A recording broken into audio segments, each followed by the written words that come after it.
Namaste, Suprabhatam, Sumadhyanam, and Susayam. That's good morning, good afternoon, and good evening. Namaste, and a very warm welcome to all of you from across the globe. I would also like to welcome our main speaker of the day, Nitesh Batra ji, on this session, which is the fourth day, the first session of the morning. And I would like to also thank our staff, our technical staff, Srinivas ji and Koti ji, who wake up every morning and very cheerfully support the successful running of these shows. So, very warm welcome to each and every one of you. The theme of this global festival this year is healing, well being, and wisdom. The focus of it is really about how do we nurture well being and healing from within based on the wisdom and practices of the yoga tradition, but not just of the yoga tradition from the Indic background, but any kind of practice from around the globe that promotes this experience of connecting with ourselves and resulting in healing from within. A few words on Nitesh ji. Nitesh Bhrata, whom I call him fondly, is the founder of Mindful Initiative, a podcast which all of you must listen to. He's also the founder of Ashtanga Yoga Sadhana in Bangalore. He has a very eclectic background, but he has been practicing yoga since 2006. He is also a teacher of Ashtanga Yoga. And before that, he was in the corporate world for about 10 years and has produced two award winning feature films in Hindi and Assamese. Since 2010, he has had the good fortune of learning yogasana and pranayama under some very senior masters, Sri Sharad Joyce, and also learning the yoga philosophy from Srimati Indira and AJ Mohanji, and yogic meditation practices from Kaivalya Dhama in Pune. He's currently pursuing a 5-year study program on Buddhism under the tutelage of Geshe Tenzing Namdak. He did his bachelor's and master's degree from the University of Maryland, College Park, and completed his MBA from the Indian School of Business in Hyderabad. He completed his certificate program in compassion cultivation training from Stanford Medical School's Center of Compassion and Research in Education. Niteshji will be talking to us today on Karuna-Sparsha, the healing touch through compassion. I have been impressed since the time I met him by his gentle personality, his soft voice, and a very loving presence, a doting dad, and also a wonderful companion to his wife Manaswini ji, who teaches at IIM Bangalore. So, with these few words, Nitesh ji, over to you. We look forward to healing, I guess, not just others with this compassionate touch, but also really touching ourselves and uh, bringing about a greater, deeper sense of nourishment and well being within. A quick note for the audience: if you have any questions, please feel free to add them in the question and answer box that you have before you there. So, thank you very much, Niteshji. Over to you. Dhanyavada.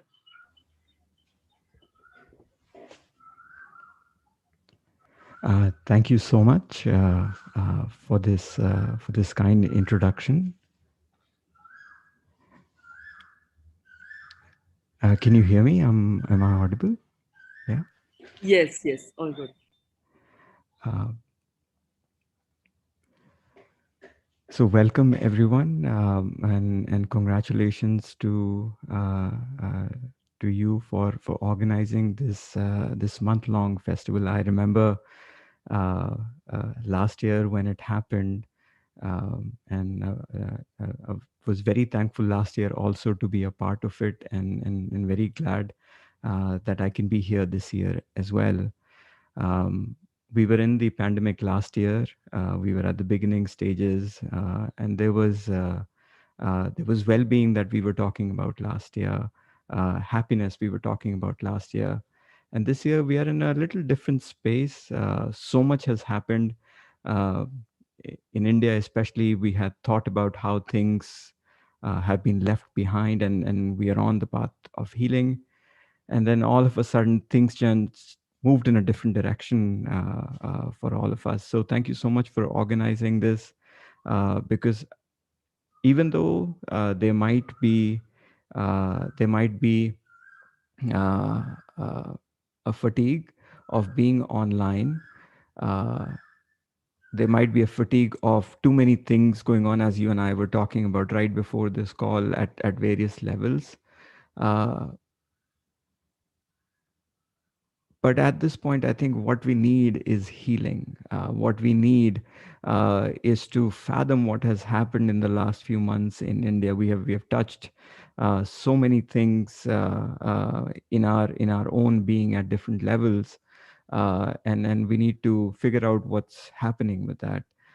So today, what I'm going to do is going to talk about a process of healing through compassion, uh, through touch of compassion, moving from the outside world to the inside world. What is happening, how we support ourselves outside. I'm going to be sharing a couple of stories as things come by, and then whatever my teachers, with their blessings, whatever comes to the mind, I'm just going to present it. Towards the end, we're going to do a short meditation practice on self compassion. But to begin the talk, I thought what we'll do is we'll all settle down, and we'll start with a short practice of chanting Om, short practice of chanting the Omkara. And you can chant Om in any way that you like. If you chant Om, you can do it silently within yourself if you have people in the surrounding, or you can do it out loud. And Om, as we know, has three parts to it: A, O, and Ma. You can see all three of them separately, or whatever comes from within. And after the three, there is this beautiful silence before the start of the next one, and you can observe that as well. So why don't we start with a chant of Om for a few minutes, and then we'll have a short dialogue on compassion, and this idea of Karuna-Sparsha, healing through compassionate touch. So you can choose to close your eyes, maybe sit straight with your back straight. You can have your hands together. You can have your hands on your knees, palms facing the ceiling or the sky. And we'll begin with a few rounds of Om. Aum.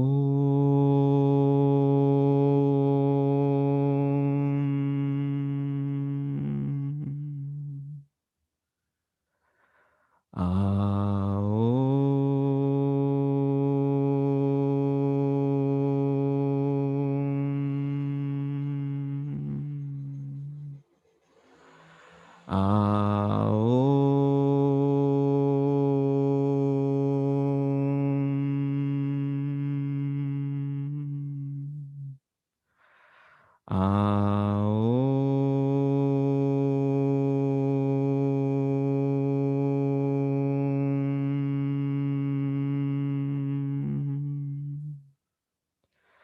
Aum.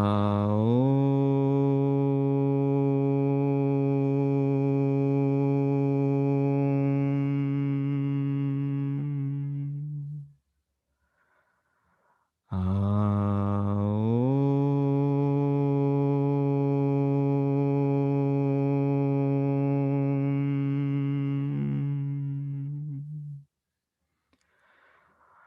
Aum.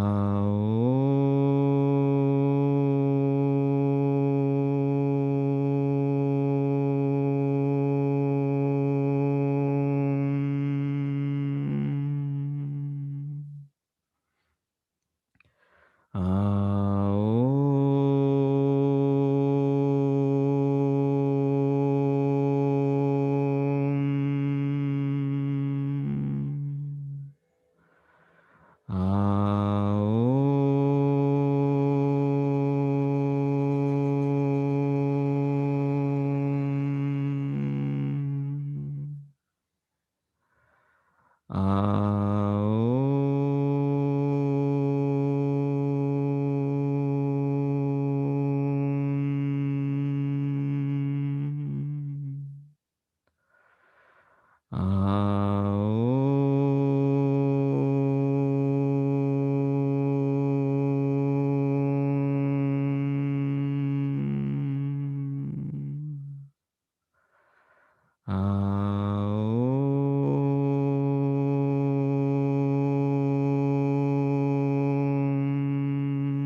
we'll sit quietly for a few breaths,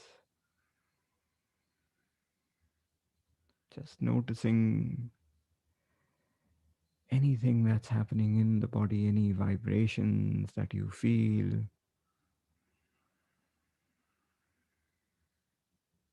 any awareness of the breath,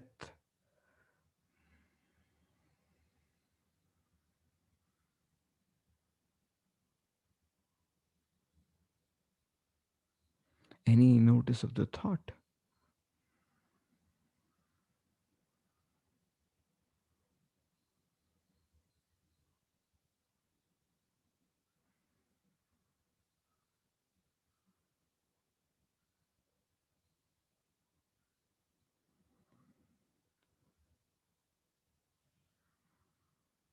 Maybe notice what happens to our breath.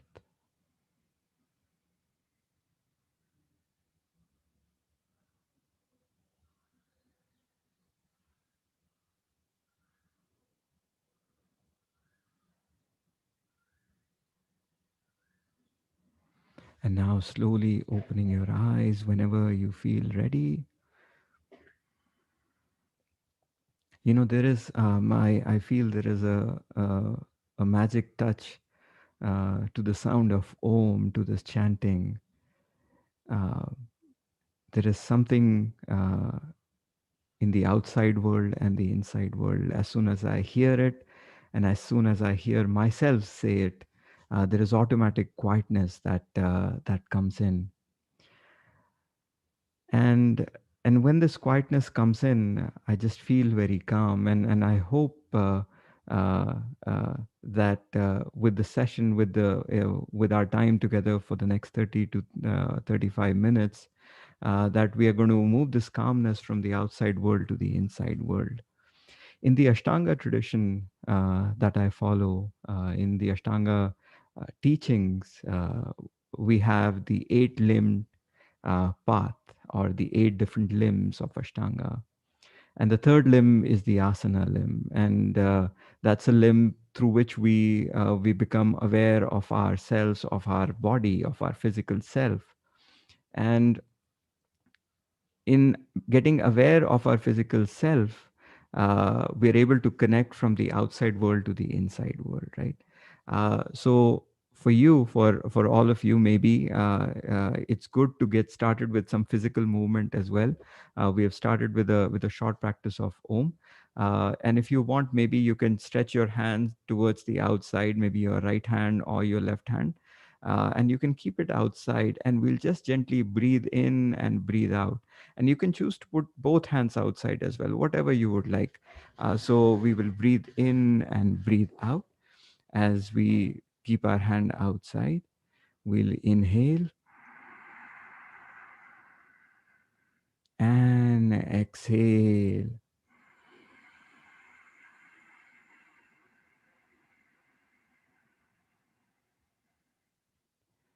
We will inhale through our nose and exhale through our nose.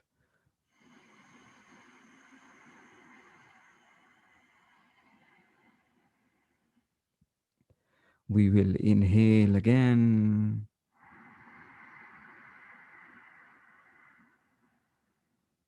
and exhale.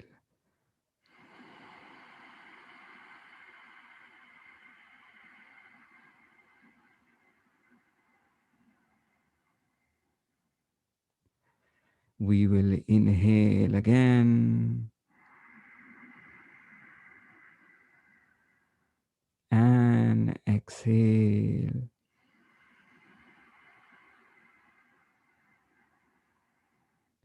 And I know it might be getting a little tiring for some of you, but we'll stay here for a few more breaths. We'll keep our hand out. Inhale and exhale.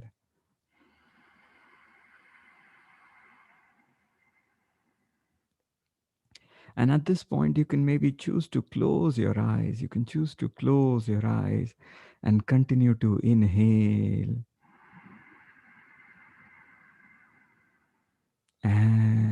exhale.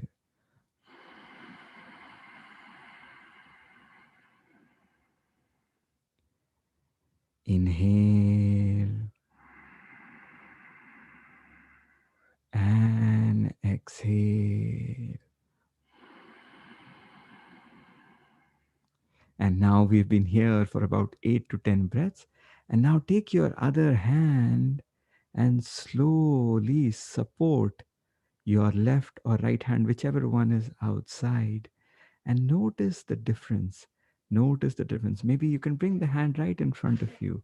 Maybe bring the hand right in front of you. And notice the difference, how you feel when someone just supports or touches your hand, and this someone at this point is your other hand. You're just touching and supporting it. And now we'll continue to inhale and exhale.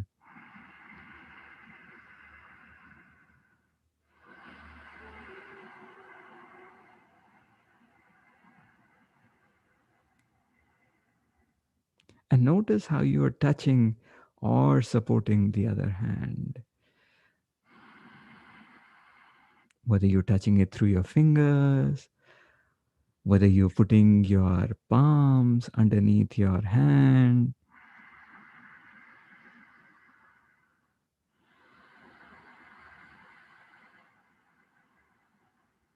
And one last breath, one last inhale and exhale.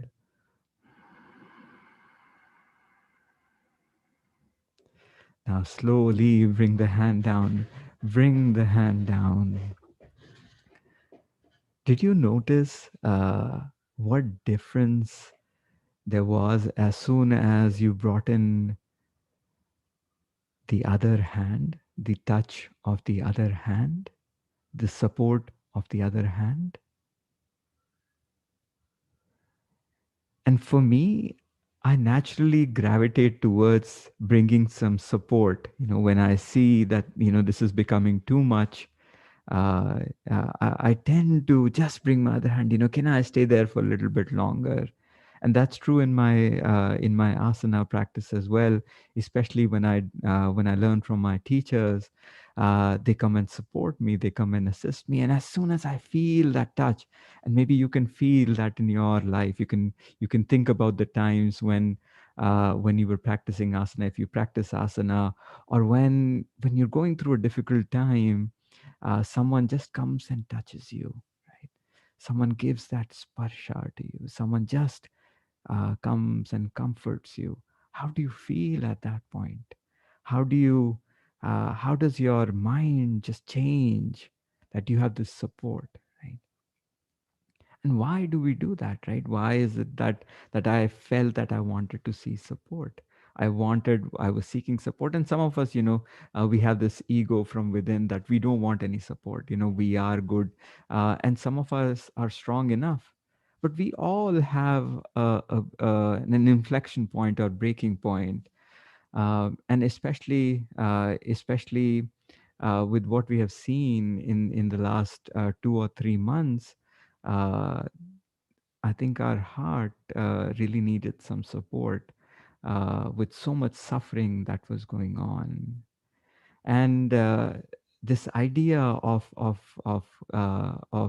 sparsha, right? The Karuna-Sparsha, the compassionate touch. Whether you are hugging someone, uh, whether you are supporting someone, just gives you some comfort, just gives you this feeling that there is someone who's looking out for us, especially in the outside world. I'm reminded of a story of Dalai Lama when he was at university talking about that follow the practices, do your meditation, do your asanas, do whatever you feel right, do your prayers. And there was this one person who got up and said, I've tried everything, anything that you say, I've tried, and nothing helps me. And the Dalai Lama being himself, he's like, don't worry, keep doing it, and then support will come. And He's like, nothing is happening. He's like, maybe take support of the community, take support of. He's like, no, nothing is helping me. Uh, and he continued to do that. And at that point, the Dalai Lama, being himself again, he just got up from his chair. He got down to the stage, went to this person, and he gave him this bear hug, this bear hug. And sometimes we need that. And then this person just kept crying after, right?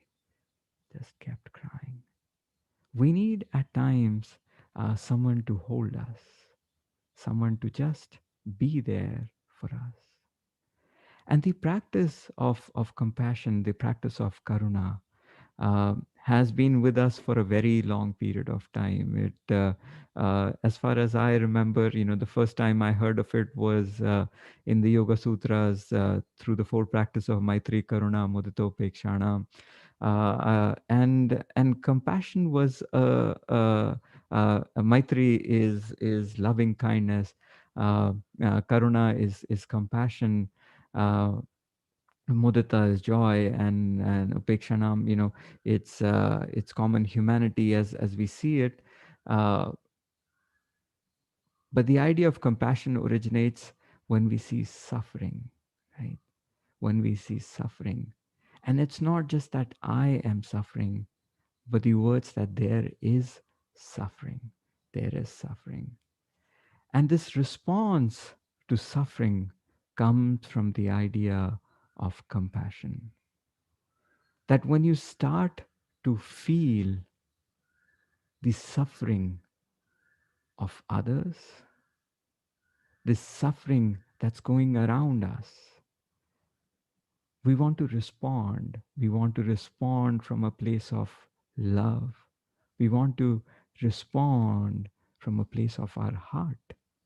We want to respond with kindness. And how do we do that? How do we do that? For that, we have to feel the suffering in the others. It's hard uh, not to remember what has happened in the last year. The little child who was at the train station with his mother who had passed away. The images are in front of my eyes. I can't forget. The movement of migrant laborers moving from city to their villages, walking for days. How could our heart not cry at that point? And so many other stories around the world with so much suffering going on. And we had this willingness when we saw this suffering to respond in ways that maybe we can help. But a lot of us were helpless. A lot of us, we could just see the suffering that was going on. Seeing the suffering from our mobile phones, on television, on our computer screens, on newspapers. But the idea of compassion goes beyond. If there was suffering, there was equal intent to go out and help. There was this intent that can I do something from my end? There was these stories in the last few months of people you may have heard and you may not. You may have heard of, of doctors endlessly working to support people who are suffering from corona. I mean, think of them if they see these patients day in and day out, just not responding to all the medical care professionals who were burnt out, who were seeing so much suffering, but they were doing their best. They were being supported by the administration staff, so many others who were preparing food, who were in the supply chain. You may or may not have heard of Gurpreet Singh in Ghaziabad, who started the 24/7 langar for oxygen. If there was suffering, there was response. There was response from outside. You may have heard of many fundraisers to support, but sometimes we were helpless. Sometimes we were helpless. But then there were others like Sathi Babu and Anil Babu in the Mellur village in Kerala. When she saw and when she heard of this 84-year-old Kamalakshmi suffering from corona and there was no one to go and take her to the hospital, she went out with her son, put her, carried her and put her in the ambulance and took her to the hospital so she can get the right care. Right? If there is suffering, then maybe we can respond. And this response can begin with this intention that I want to help. But sometimes we are unable to help. We are unable to help. And what is it that we do at that point of time when we are unable to help? We can pray. We can pray at that point of time. And the idea of compassion is responding to this suffering. It can be physical, but it can be an intention from our mind as well. It can be this intention, may we all be free of suffering. And when we have seen so much suffering, something within us has shifted. And I'm talking about, the sufferings that we have seen just in the last year, in the last few months. But even before that, we know we had our own little things going on, little things going on at work, that I'm not getting this promotion, I'm not getting this instrument, or I'm not getting this gadget. There were so many other things that were going on. And the perspective has just shifted. The things that were important are not so important anymore. Not so important anymore. So we need to take care of ourselves. We need to take care of ourselves. And one of the first things that I have learned in the compassionate practice is the way I take care of myself first is being compassionate to myself. This idea of self compassion. Dr. Kristen Neff and Christopher Germer, who are the founders of self compassion, talk about three important ingredients in the practice of self compassion. The first being mindfulness. And we began our practice today with this idea of being mindful by just chanting the Om practice, by just chanting the practice of Om, so that we became aware of what was happening around us, within us.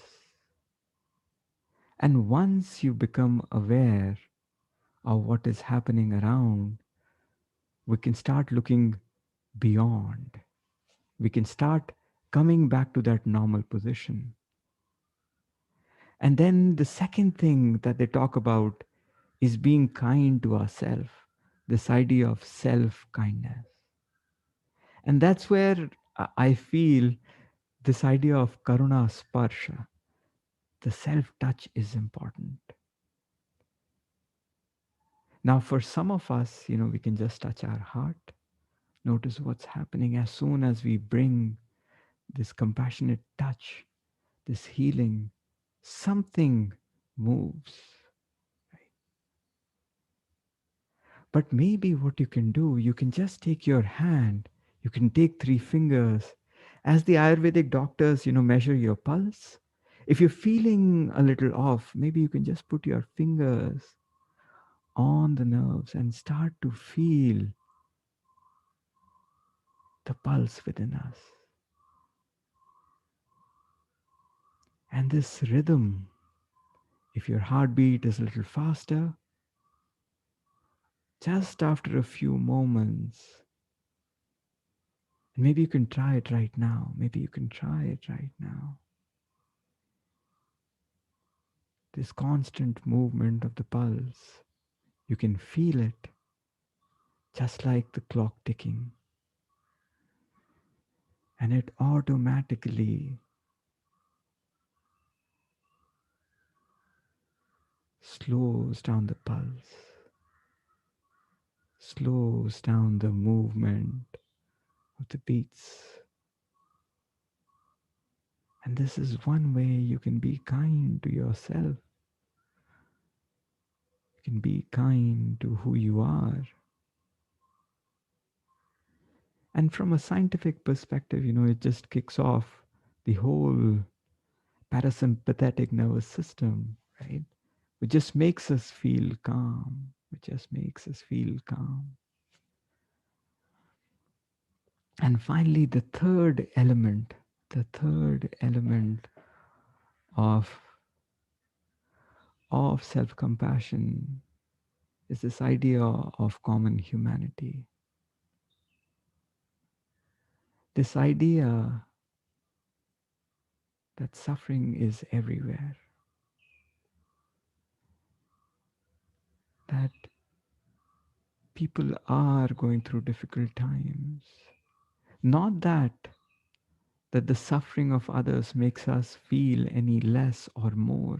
There is suffering, there is difficulty, and we are all in it together. We're all in it together. It doesn't mean in any way that to come back to our normal, that we won't go through the process. We won't go through the process of healing. We still have to go through that. But once we see this idea of common humanity, it just tells us that there is support, there is help, and there is help beyond. There is help beyond the things that we surround us. There is perfection in the world. If you think about us, right, just with slight movement, the world can move. We are at this very delicate balance. We're at this very, like, even just thinking about it sometimes boggles my mind that we have the exact gravitational pull of Earth from the sun and the moon. We have this beautiful atmosphere just which prevents all the things coming within the Earth. Then we have these oceans.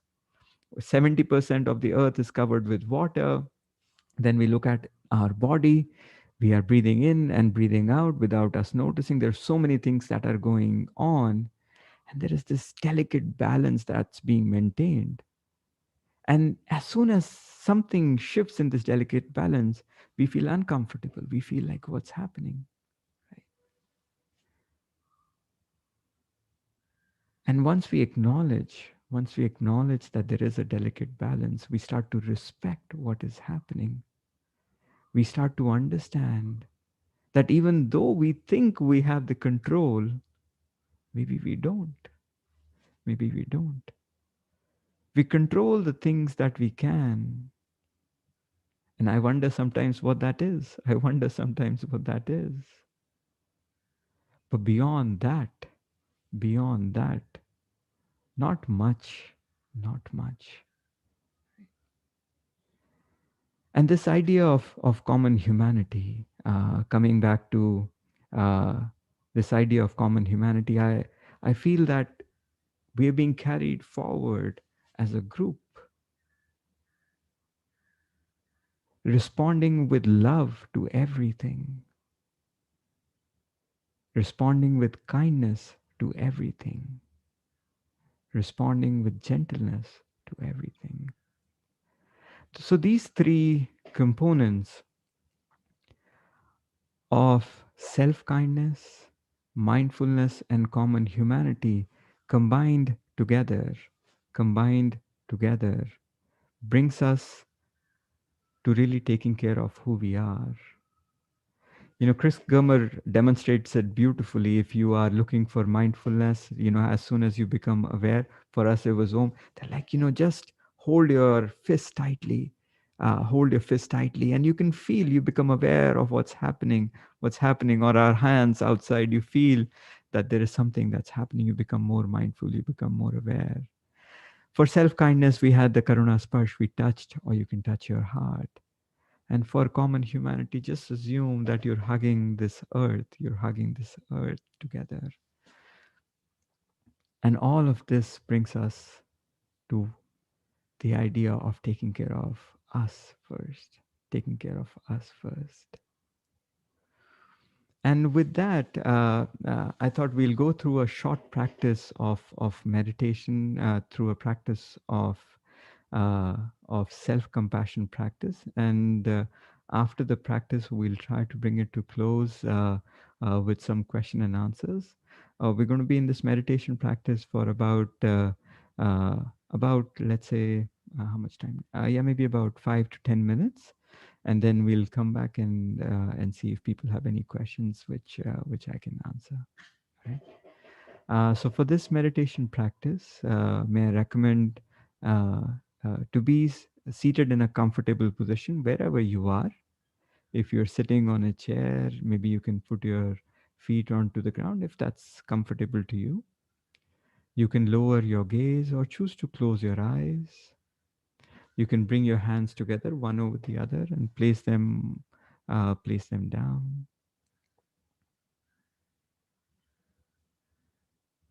And let's begin this practice.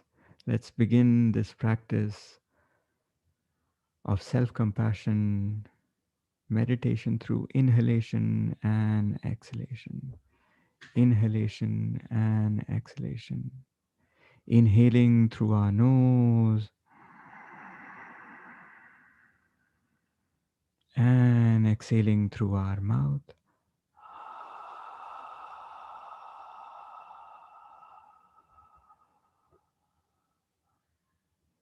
Inhaling through our nose and exhaling through our mouth.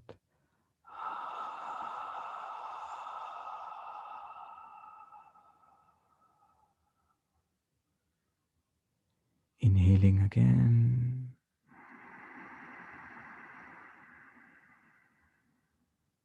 and exhale.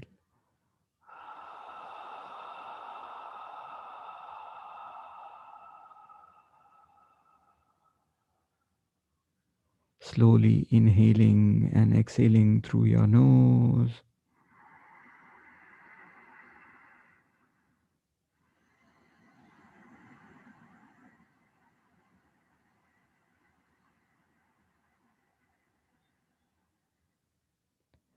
Breathing in and breathing out through your nose.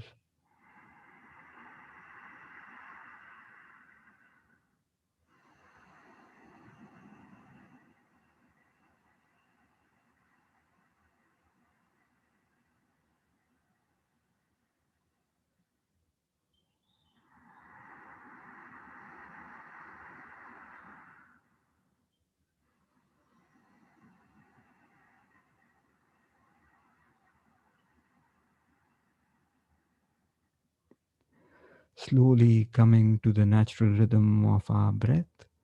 Breathing in and breathing out.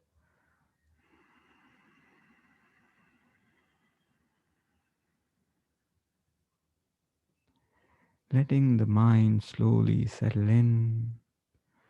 The thoughts being there for sure. Maybe slowing down.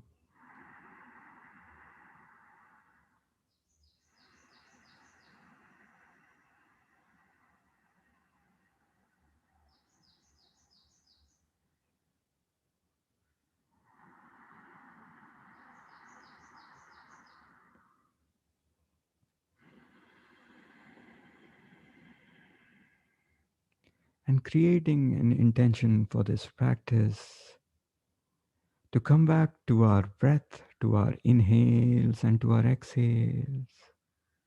In case our mind wanders, in case we need support,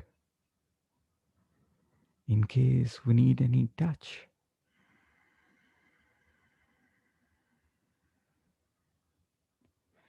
As you breathe in and breathe out, thoughts may arise, thoughts will come and go.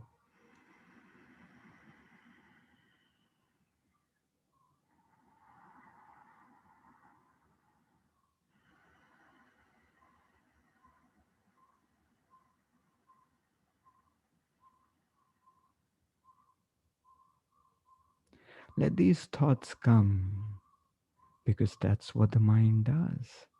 It'll bring up thoughts.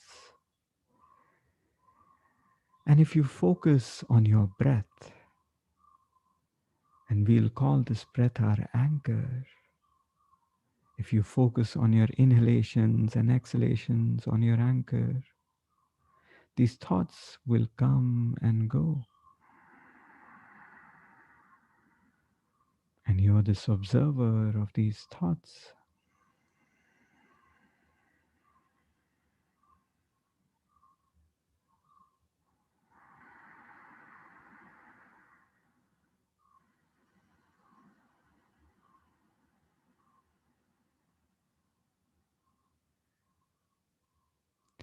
Now, as the mind settles down, maybe we'll bring some visualization and imagery into our practice today. Our practice today of self compassion through touch.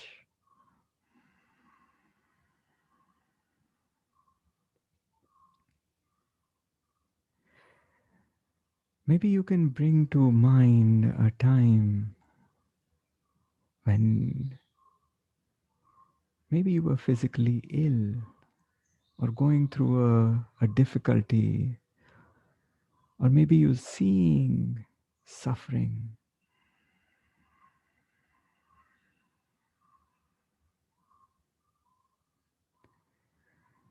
Maybe you experienced a tragic conflict, maybe with someone that you cared about.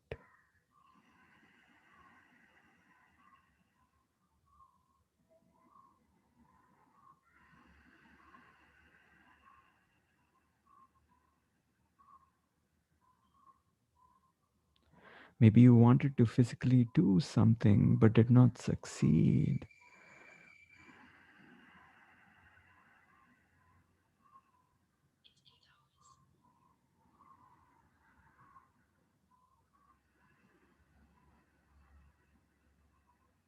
Maybe you were feeling that you were incapable of taking care of yourself because you were not able to help others.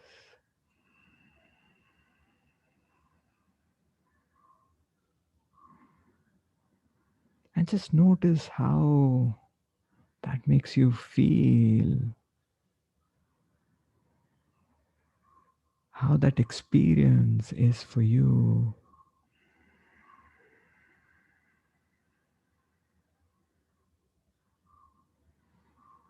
When you don't have the capability to assist someone else or yourself,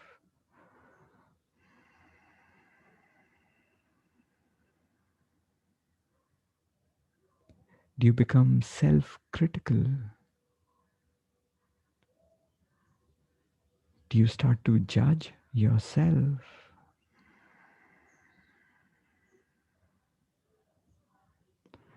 What thoughts start to arise in your mind?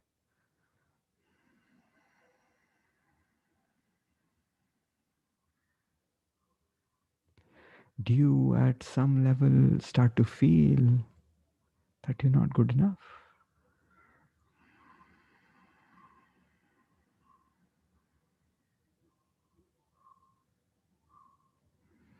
And letting the normal habitual response respond to this suffering.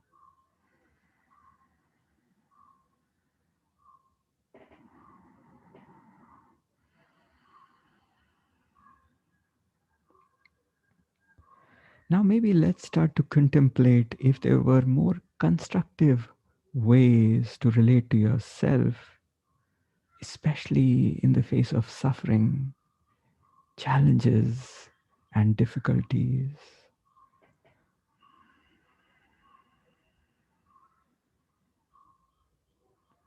Or maybe you held an intention that I really don't want to suffer. I really don't want difficulties in my mind.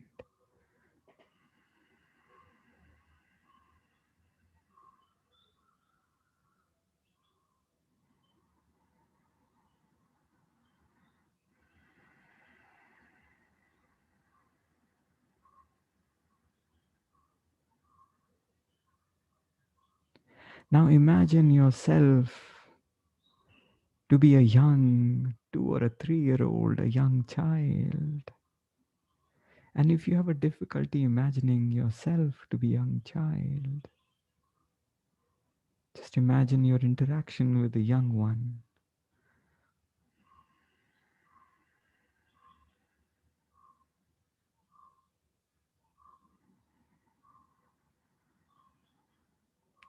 And maybe visualizing this young one who is free yet vulnerable, just running around, maybe falling and then just getting up and then falling again. And as soon as you see this young one fall, how do you respond? What is that you do?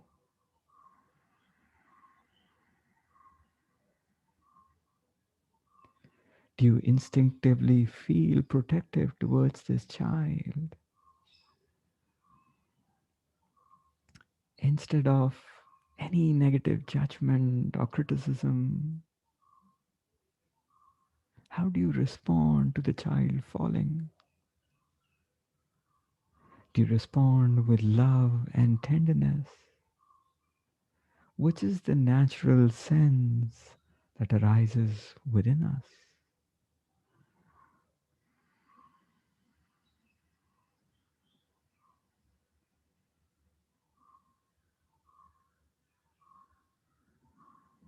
When this little child cries, what goes on within us? Don't you feel like holding this little one in your hands? Or just maybe hugging this little child, especially if you were the mother?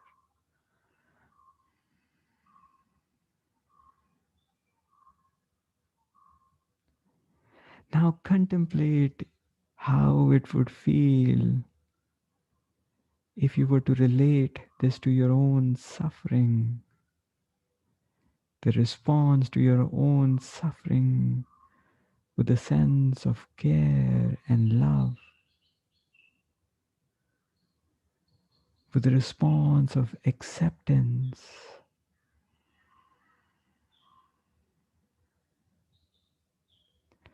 responding maybe to your illness, to your suffering, with the same amount of tenderness and complete acceptance of the current situation. Because we know things are sometimes beyond us. And even if they are,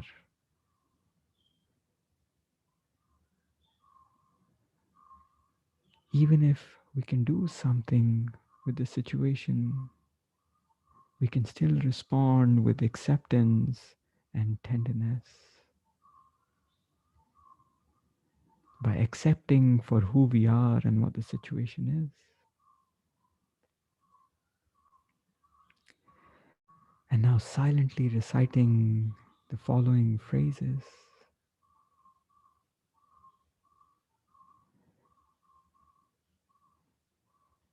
May I be free of this suffering. May I be at peace. May I be free of this suffering, and may I be at peace.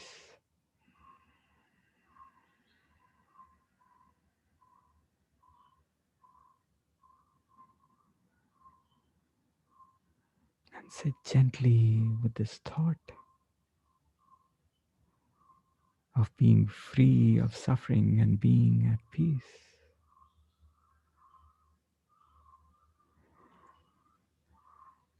And now expanding the circle of awareness of peace and being free from suffering, dedicating the positive vibrations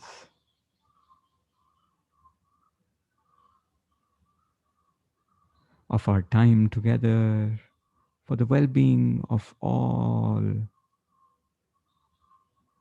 May we all be free of suffering. May we all be at peace.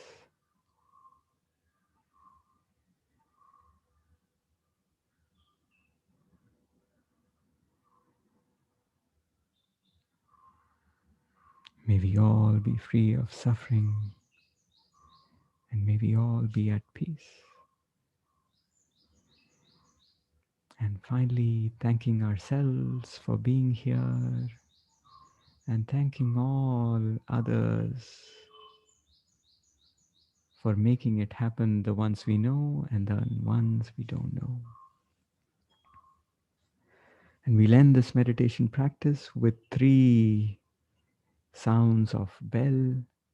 And after the bell, you can rub your hands against each other.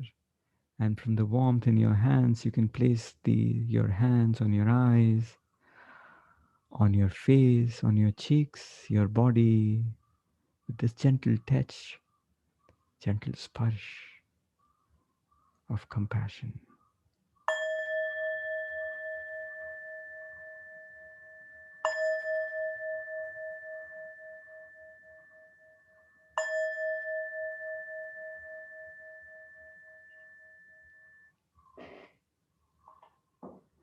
And slowly rubbing our hands against each other and placing them on your eyes, on your face, and opening your eyes. Opening your eyes whenever you feel ready. Maybe you can place your hands on the body, just some sparsh, some compassionate touch on your body. Yeah. Thank you so much, everyone, for joining in the short practice of self compassion and touch. Thank you so much.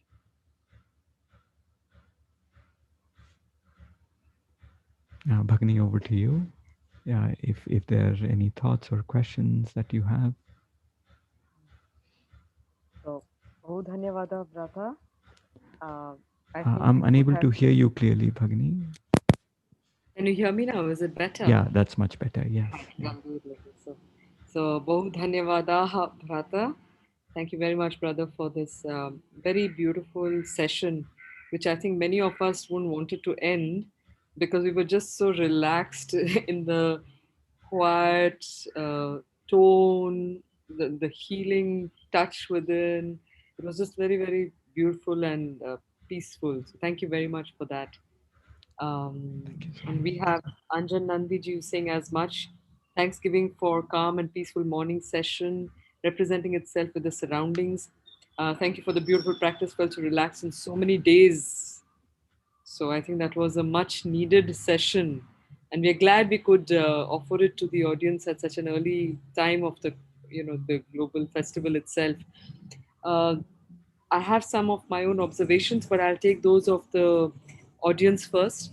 So we have Siddhika Smith ji who's saying that thank you so much for this talk. I practice the active meditation of by Osho method. Do you think that your type of compassion meditation can work quite well with a more active meditation? They can be helpful in release some stress or anger, or is it a matter of either the compassion type of meditation or the active type Osho meditations?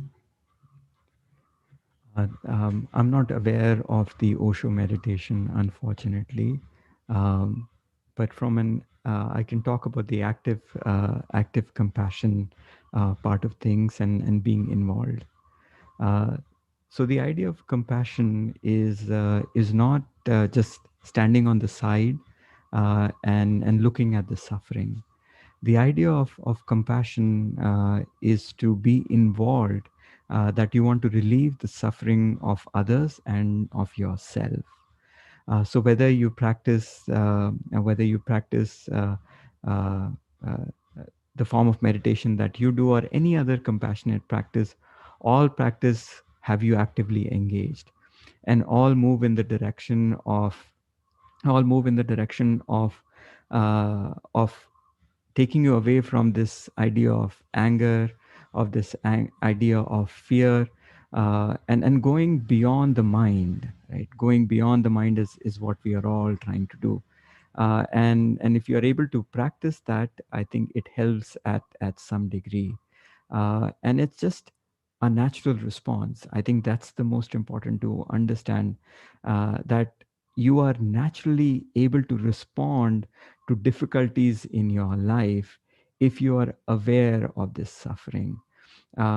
Sometimes, in the spur of the moment, we respond to things in a very quick way, and we want to be away from that quick response. And what the idea of compassion meditation, whether that's the probably the meditation that you practice, it helps you slow down, right? As if there is slow motion going on in your mind, and you're responding to things in a more natural way, so that when the event ends, which always does, when the event ends, you can look back at the event and feel that you responded in the best possible way. And you can relate to that in your life. When you respond with anger, or when you respond with fear, you feel challenged quite a bit after the event. But can you feel calm after that? So if you do practice this meditation of self compassion, uh, you will be able to at least uh, I don't want to use the word transcend, but at least feel a degree of calmness through this practice. Yeah. Hope that helps. So I think that was very pertinent. We have another question by Jaswin Soinji, who's saying that why is self compassion difficult for the people who are depressed? Depressed people don't want to revive memories and incidents which are painful. Any thoughts on that? Such a good question. Such a good question uh, that we don't want to revive these memories. We don't want to uh, look at those memories, especially if they are painful memories. And when I think of difficult times in my life, sometimes I don't want to relive those moments. I don't want to feel that I have to go through that in my mind. But with that also comes the idea that if there is a difficult challenge in front of me, when I don't have a choice, what happened in the last few months in India, when people didn't have a choice, right? We still had to go through that path. We still had to go through that difficult arena to look beyond, to see what is happening. And it's this life is ups and downs. Life has two major things. One is birth, one is death, right? Everything happens within. Nisargdat Maharaj, he says it beautifully, that there is nothingness or there is fullness. There is either wisdom or there is love. Everything is else is in the middle, and that's how we live our life.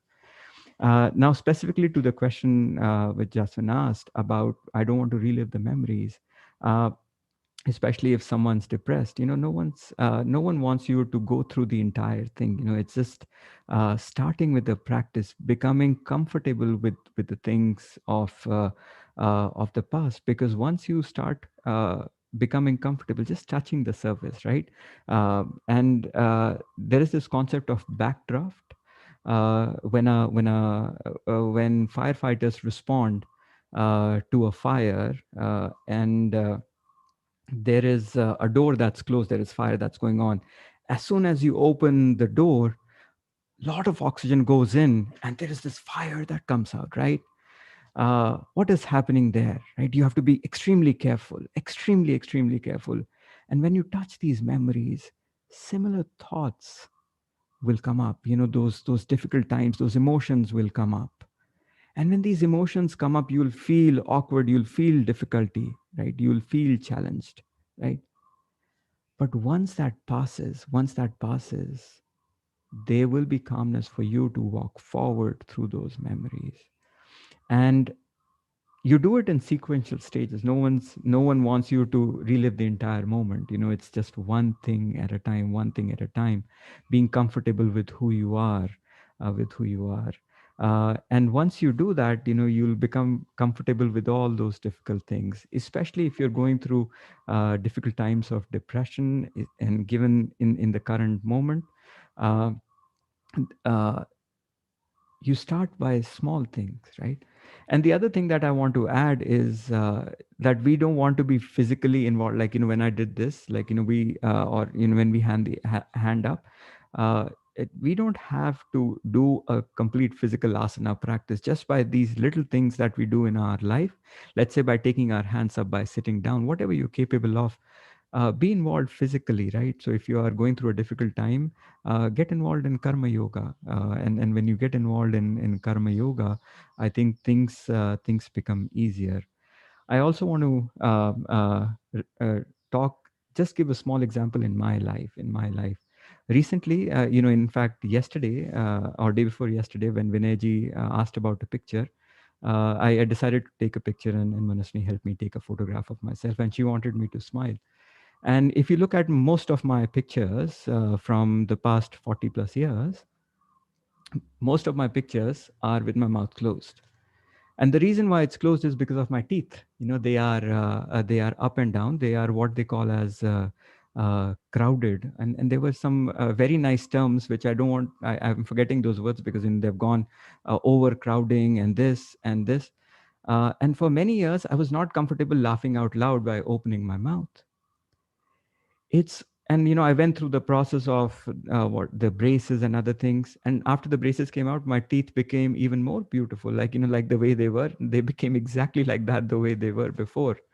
And it's just about accepting how I was, and the pictures that were taken a couple of days ago, and even in the last few years, they have my mouth open, and I'm very comfortable with that, right? And just the difficult time of not being who I am uh, was very difficult for me, because a certain mindset was put into the mind: the teeth need to be perfect, the body should be this way, that way. And once you start accepting, going through these practices, you start accepting who you are. So I hope that helps answer some of the question that you asked, Jasween. So, Nitesh, you not, I think you didn't only answer the previous question, but you've also addressed another question by Satishji, who's saying that it's difficult to develop compassion towards others when we ourselves are unhappy or in difficulty. So, what do you suggest? So, you spoke about how you were able to arrive at this acceptance of yourself and, a certain unhappy uh, state of being regarding your smile. But if you have anything else that you would like to add specifically to this, that would be wonderful. I think that's such a good question, and I would have used the same example. I think for this situation. Uh, but in addition to, it's very easy to suggest that accept the way you are, accept, this is the way it is, this is the way it's going to be. And that acceptance is what takes our lifetime, right? To accept certain things in the way life is. But I'll give another example. I'll give the example of our mother nature. uh, all of the people who are present here, just think of this thought: how many times in the past few weeks, months, have you talked about nature and the weather? If you are in Bangalore, we have gone through. I'm in Bangalore. We have gone through a summer weather, and now there is rain. If you're in Delhi, it's similar. And we talk about weather, but how many of us can change the weather? I mean, yes, talking about it, cribbing about, like, oh, it's too hot today, it's too cold today, right? Let's look at the temperature, what it is going to be. And especially when I was in the US, there was this constant talk about, let's be prepared, let's take an umbrella, let's take a jacket, let's do this, let's do that.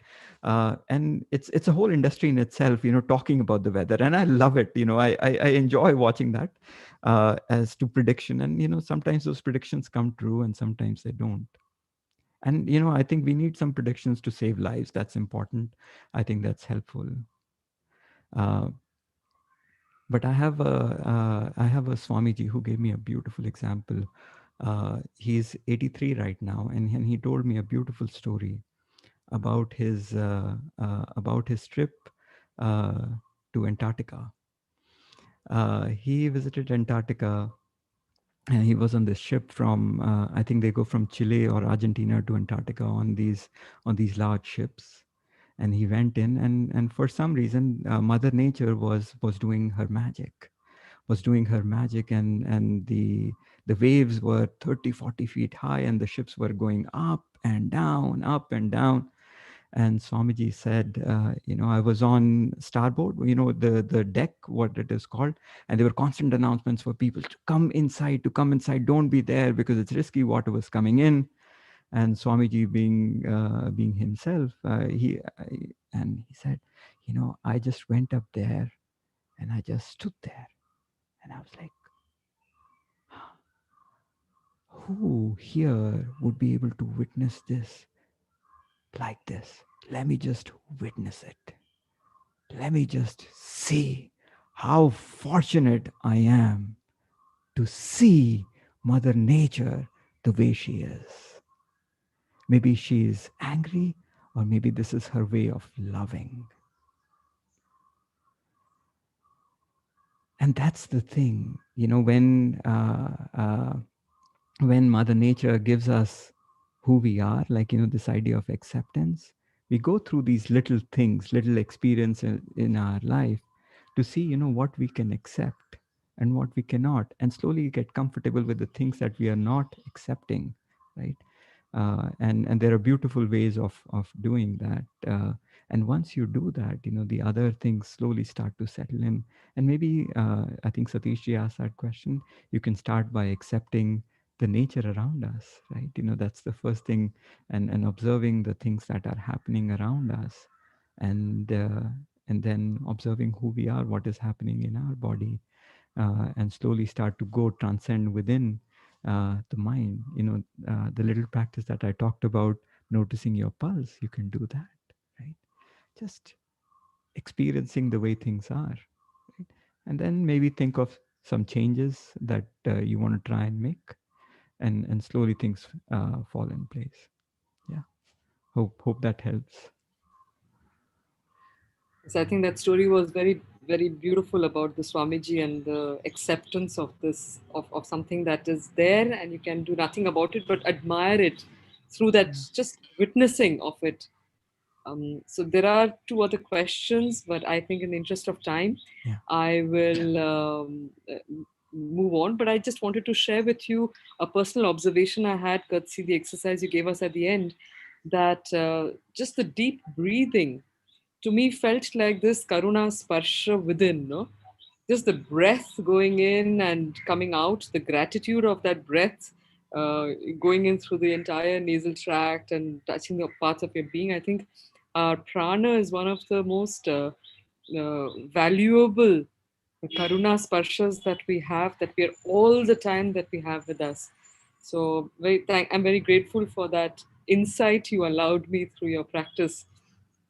Just a last thing on one more point I wanted to mention, because it struck me as you were speaking, is that sometimes when one engages in these virtuous altruistic practices like karuna and all, it can also nurture somewhere a little bit of an ego of how we can, how how compassionate we are, and there can be a very subtle kind of a positioning of ourselves above the suffering people.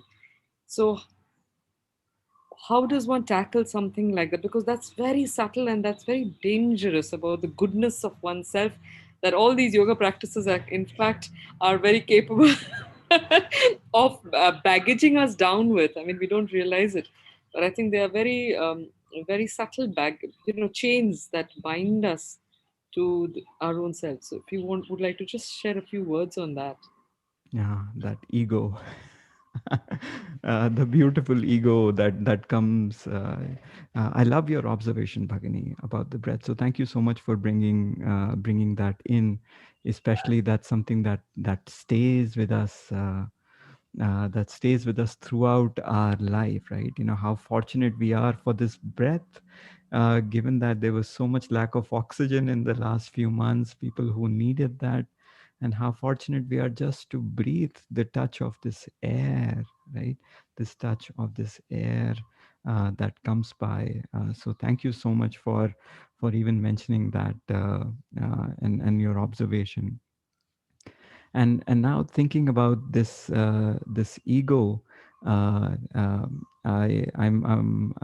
brought to my mind uh, uh, uh, this video by Carl Sagan, but another Swamiji when I was in Uttarkashi. When I was in Uttarkashi, and Carl Sagan. I'll talk about Carl Sagan first. He talks about the whole blue planet, that when you look at the blue planet, like, and there is this video of, when you go beyond, what is it that you see? We are the blue dot. That's what we're this blue dot. And similar to that, the Swamiji, when you're in Uttarkashi or when you're in the mountains, the sky is so clear, you can see everything, because we are away from the lights, we are away from everything. And we were talking to Swamiji about some of these challenges, this ego that we have, that I have control over everything. And he gave the example of, see what happened this was in 2016 actually. And he talked about what happened in Uttarkashi with the floods, and so much destruction happened. And then he said, at night at 11 o'clock, come outside. The ashram closed by 10:30. He's like, come outside. The lights are closed. I was like, okay, Swamiji, all right, I'll come out. So, and he took us to the Mother Ganga. We were right next to the banks, so he took us to the Mother Ganga, and he's like, just stand and just listen. So we heard the playfulness of the Mother Ganga, little chop chop, like, against the rocks, against this and that. You could feel. And as we were listening, he's like, look up, look up. And like it's Purnamashi today, it was not full moon, but the moon was there. So maybe some of you can try this today. Look up. And I looked up and I could see the moon. And he's like, what do you see? I was like, I see darkness and moon. And he's like, yeah. And what else? And he continued with what else. And I was like, yeah, I can see these stars. It's like fluctuating stars. I was like, what else? What else? What else? And I just kept talking about, I can see stars, I can see shapes, and, like, the mind kept talking about other things. And then he's like, now you see all that, right? Beyond, you don't know how far they are. And then he said, you were that day, someone was talking about how the bed was uncomfortable. And he's like, you know think about that little problem of bed being uncomfortable in this vast universe, right? What is that ego that's doing in the middle, right? What is that little problem, right? And when you have these little reminders to remind yourself as to how minuscule the little challenges are, whether it's not being able to connect to your internet on the phone, or, like, not getting your favorite ice cream, or not able to watch your television show, or anything that trivial. And I'm not saying, those are trivial in any perspective. It's all perspective based. But in the larger scheme of things, when you're able to place yourself where you are, because you are perfect the way you are in this wheel of the universe, you are playing a role that you have to. Now, why change that with the issue of the matters not being perfect, right? Just accept the way things are. Try and change it, whatever you can. Work on it, right? That's what compassion does. Be involved in changing that suffering.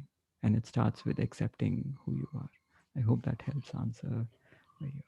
Well, that was fantastic. And I was just thinking of how blessed you have been to have been, to have witnessed the satsang and to have received the wisdom of so many sadhus from different parts. I think you've been extremely blessed on that. So I'll close.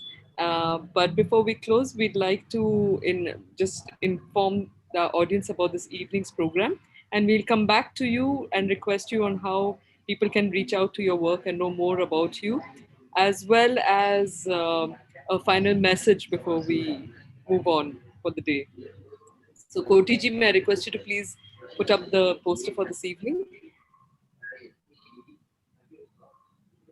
So, after this very beautiful session with Nitesh ji, we have another session this evening by Nritya Jagannathan ji, who's the director of KYM Institute of Yoga Studies in Chennai.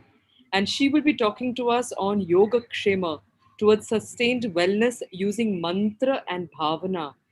Nityaji was always also there with us in the previous festival, and her very inspiring lectures are still available for those of you who might have missed it. But please come back and join us this evening to attend the session by her.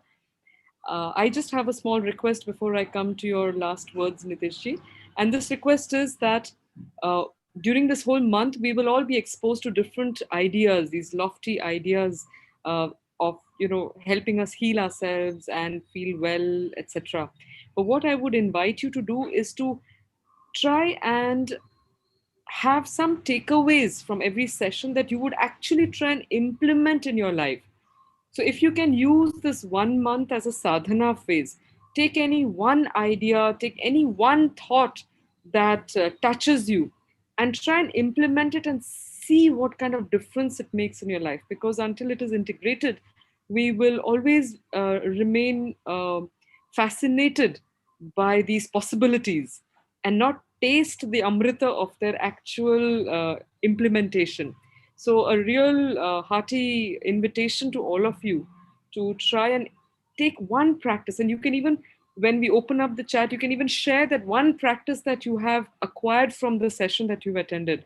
Share that with all of us and see how you can implement it in your life. With those words, Niteshji, over to you.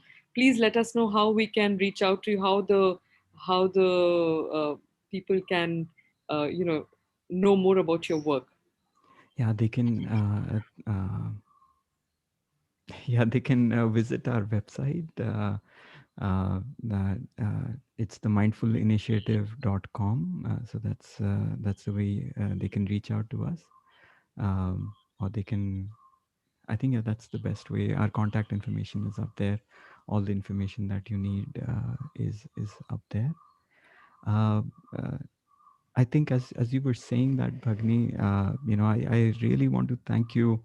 As I was thinking of this session yesterday and day before, I wasn't really sure uh, uh, how and what we could do to bring in the healing. I wanted to talk about compassion and self-compassion, but the thing that kept coming was our nature, our true nature, and how we can nurture this true nature. And your thoughts about the breath, uh, just connecting with our breath, touching ourselves with our breath, will help us know our true nature, and through which I can nurture who I am. I can figure out who I am. I can really take care of myself. I can be compassionate to who I am. And if you find that challenging, you can just go out in the nature and nurture yourself like that. So those are the last few words I have, and I have utmost gratitude to you, to Vinayji, and the entire team at Indica Yoga for having me, for giving me this opportunity to be here to share my thoughts, and organizing this time, which is absolutely needed for people to heal. And I know some amazing people have already spoken, and some phenomenal would speak for the remainder of the month, and I'm looking forward to listening to them as well. So thank you again. Thank you again. Bahut dhanyawad Nitesh ji, and thank you very much to the audience for always being so supportive and enthusiastic in your participation. So we look forward to having you this evening. Namaste, and Nitesh ji will stay in touch. Thank you so much.